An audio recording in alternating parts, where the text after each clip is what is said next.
The boardroom fell silent. The woman who mocked her driver that morning now stared at him in disbelief. As he spoke fluent Japanese and saved her $1 billion deal, she laughed at him at sunrise. By sundown, he'd become her company's only lifeline. The rain hadn't stopped all morning.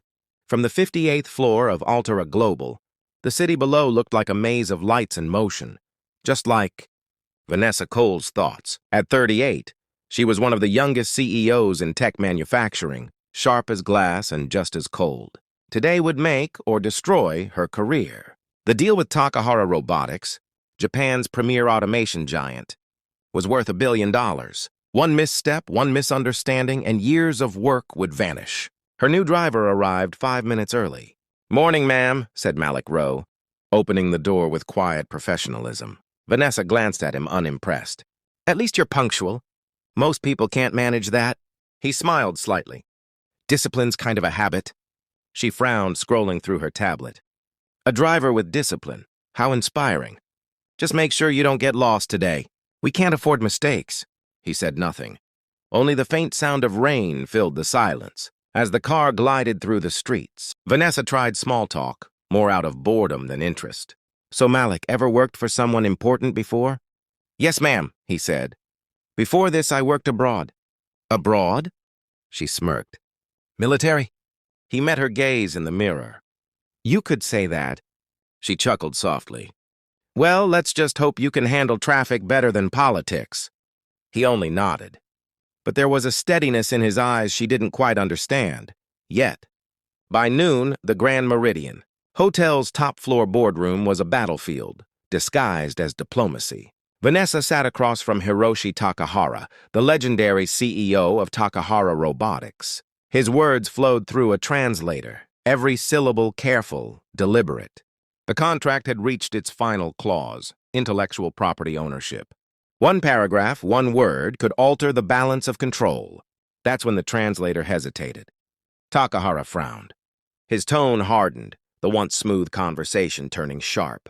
"This clause," he said in Japanese, "shows disrespect." The translator faltered. "He says he is disappointed in the tone of the agreement." Vanessa leaned forward, confused. "Disrespect? That's not what we— Wait, what's happening?" But no one could answer. Takahara's aides began gathering their papers. His expression had gone from polite to insulted in seconds. The room filled with murmurs, panic rising. "Wait!"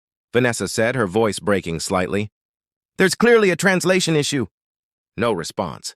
The translator simply bowed, eyes down. That's when the door opened. Malik stepped in quietly, holding Vanessa's forgotten briefcase. "Excuse me, ma'am, you left this in the car." He paused when he saw the tension.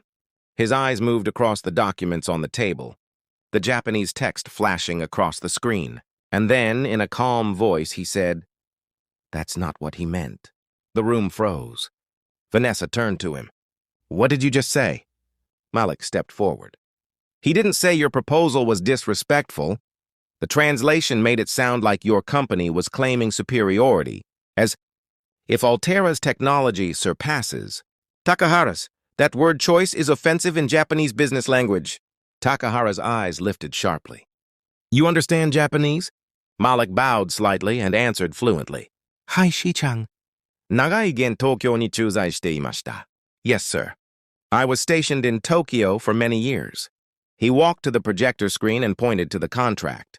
"This line, replace outperform, with mutually enhance. It preserves respect without implying dominance." The translator blinked, speechless. Malik continued in smooth Japanese, addressing Takahara directly. "Watashi wa keigi o motte, kono partnership o nozonde imasu. Bokai ga atta nara watashi no sekin desu." "We approach this partnership with deep respect. If there was any misunderstanding, it's my fault." The entire room went silent. Then, to everyone's shock, Takahara began to laugh softly. He looked at Vanessa. "Your driver understands Japanese business etiquette better than your executives." The tension vanished like smoke.